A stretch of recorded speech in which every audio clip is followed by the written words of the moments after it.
ये जो हकीकत है उसके बारे में जब एक जाहिर सभा में सांसद श्री या उनके साथी मेंबर्स ने इस बारे में मीडिया में स्टेटमेंट दिया, उसके बाद ये बात ध्यान पर आई है। और जब ये ट्रेन में मुसाफरी कर रहे थे सांसद श्री, उस टाइम पे हमारे रेलवे के और आरपीएफ के जवान भी उनके साथ सुरक्षा में तैनात थे।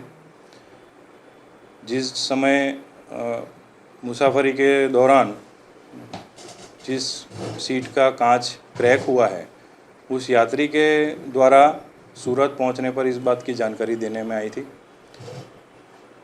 और ट्रैवलिंग के दरमियान ये जानकारी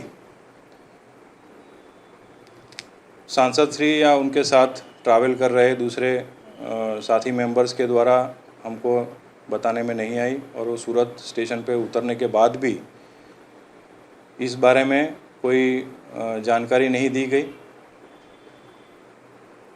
साथ में इस मामले में तहकीकात करने पर ये पता चला है कि अंकलेश्वर और भरूच के बीच में रेलवे अथॉरिटीज़ द्वारा ट्रैक पर मरम्मत का काम चल रहा है। पिछले 2-3 दिनों से काम चल रहा है।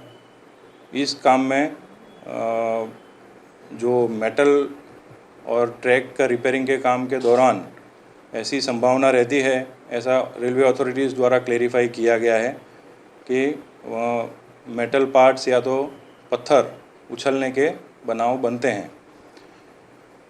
फ़िलहाल रेलवे अथॉरिटीज़ द्वारा इस बात की पुष्टि की गई है कि ये संभावनाएं रहती हैं, और इसके अलावा अगर कोई एंटी सोशल एलिमेंट्स या किसी और द्वारा ऐसी कोई बदमाशी की गई है, उस एंगल पर भी हम इन्वेस्टिगेट कर रहे हैं।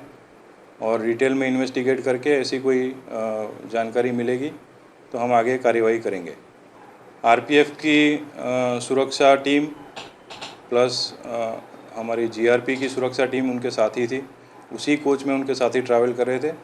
ट्रैवलिंग के दौरान उन्होंने सीट अपनी चेंज करी थी।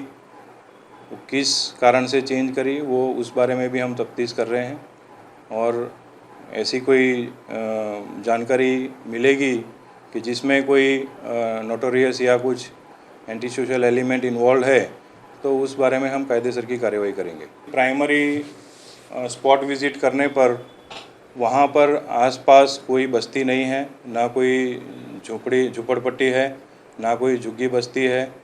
वहाँ दोनों ट्रैक के दोनों तरफ बिल्कुल आइसोलेटेड एरिया है, जंगल टाइप का एरिया है। वहाँ इस तरह की संभावना, कोई पत्थर फेंकने की संभावना बिल्कुल नेग्लिजिबल है। उसके बावजूद फिर भी हम उस एंगल पे हम तपास कर रहे हैं, इन्वेस्टिगेट कर रहे हैं, और ऐसी कोई अगर हमें जानकारी मिलेगी तो हम आगे कायदेसर की कार्रवाई करेंगे। बिल्कुल, ट्रैक का कामकाज नियमित 2-3 दिन से चल रहा है। आज भी फ़िलहाल चल रहा है काम।